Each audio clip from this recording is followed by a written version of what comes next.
Have you heard the term leaky gut before, or gut permeability, and you have no idea what the heck that means? I'm going to break it down for you the same way I break it down to my clients. Also, this video is for my clients so they can rewatch it and integrate this understanding. So I want you to picture your body is a beautiful castle, and around that castle is a wall with knights on it. So the wall is your gut barrier, your gut lining, and the knights or the guards are the microbial population that lives in your gut, okay? So what is the function of the wall? The function of the wall is to not let anybody in who shouldn't be getting in, not let anybody out who shouldn't be getting out, controlling that exchange, right? What is the function of the guards? Well, the guards are going to notify the castle if there's a hole in the wall or anything wrong with the wall. The guards are also going to make sure that people aren't coming in that shouldn't be coming in. They're protective. And now if we're thinking about a wall, right, the most effective way to be watchful of this is to have different guards stationed in different areas. So we have a guard stationed on the ground. We have guards stationed in towers. We have some guards that have like telescopes so they can see really far away. So they're getting a full picture of threats that are coming up and, who's coming in and out, okay? So when there is a lack of this diversity in your microbes, when there is a lack of abundance of your microbes, all of a sudden, the integrity of your gut lining starts to fail because there's nobody to repair damages to the wall. There's nobody reporting these damages to the wall.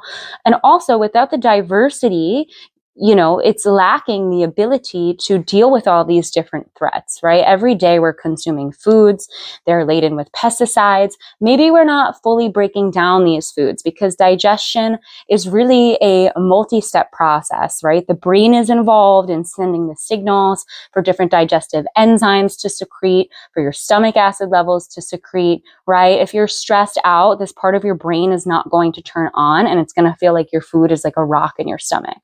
Then it gets to the mouth. So we need to produce proper saliva in order to break down our food. There's enzymes in our saliva. And we also need to be chewing our food and breaking down the surface area. Then there's the stomach.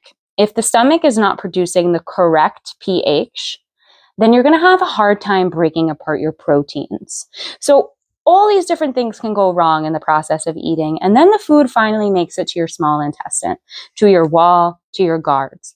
So again, if that food is making it there and it's not fully broken down into its singular molecules, into its singular molecular parts, then what's going to happen is it's going to be able to sneak through, or it's going to be able to cause damage to your guards or your microbes, right? There's other things like antibiotics, processed food, alcohol, and a list of other things that are going to kill off your guards or at least decrease the diversity. So now what happens is when these guards aren't as abundant, it's really easy for these particles to make its way to your wall. And with consistent abuse to the wall, then it starts to crumble, right? There starts to become holes in the wall. Maybe parts become completely broken down. It gets eroded. And now molecules can get through that are not supposed to get through. So then what happens in the castle? The castle goes into complete chaos, right? It's taking every action it knows to try and prevent this invader from getting in. And now this relates to the body because once a unrecognized particle, which again could be the things you'd normally think of, like the pesticides, viruses, bacteria, whatever, but also undigested parts of food. So when these undigested parts of food make it into your bloodstream, the immune system responds to them in the same way that it would with a bacteria or a virus or a fungus. It starts attacking them. It starts shooting them with inflammatory chemicals. This process was created to save our bodies, to heal our bodies, to protect our bodies. But it's not often that we come into contact with infectious viruses and bacteria through our food. Normally, the first line of defense, the stomach acid, will take care of those. So again, we have to think about this whole process from even before you eat the food to the point where it gets digested. So now when your immune system is overreacting every single time you eat and giving off inflammatory chemicals, your body is going to a state of inflammation. Inflammation can show up as pain, redness, swelling, or heat. It can be one of those, it can be all of those, or in the beginning stages, sometimes it can be none of those. So it's really, really important to make sure you are regularly maintaining the integrity of your gut. So if you have any questions about how to do that for your specific and unique body, please feel free to send me a message.